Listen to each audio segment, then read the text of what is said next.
How did Russian workers resist the Red Terror? Imagine living in a time when your own government was hunting down your friends and neighbors. That's what happened during the Red Terror in Russia. It was a brutal campaign by the Bolsheviks to crush opposition during the Russian Civil War. The secret police, called the Cheka, arrested, executed, and silenced anyone they suspected of opposing the new government. But even under these harsh conditions, many workers found ways to stand up and push back. One of the main ways workers resisted was by protesting openly. They voiced their anger against the Bolshevik leadership, accusing them of betraying the original goals of the October Revolution.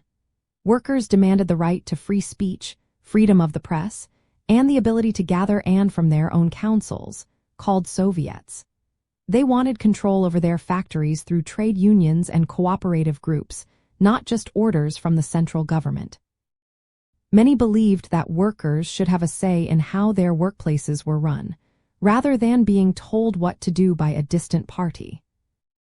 A key example of resistance was the Kronstadt Rebellion in 1921. Sailors and workers at the naval base in Kronstadt rose up against the Bolsheviks. They called for political freedoms and an end to the strict authoritarian rule of the Communist Party.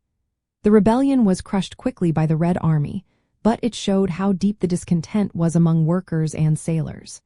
They wanted democracy and respect for their rights, not just obedience.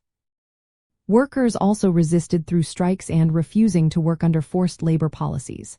The Bolsheviks made workers stay at their factories under tough conditions, often with little pay or food. Many workers protested by stopping work altogether or sabotaging equipment. They wanted to protect their rights and push back against the centralization of power in the hands of the Communist Party and the Cheka. These actions showed that many workers still believed in the idea of workers' control and democracy, even if the government was trying to suppress that. From the perspective of the Bolsheviks, this resistance was seen as a threat to the revolution. They believed that harsh measures like the Red Terror were necessary to defend the revolution from enemies both inside and outside Russia. But for the workers, these acts of resistance were a way to fight for their rights and hold onto the promises of the revolution. They wanted a government that listened to workers and allowed them to have a say in their lives and workplaces. In the end, the resistance by Russian workers during the Red Terror included protests, strikes, demands for democratic control, and even armed uprisings like Kronstadt.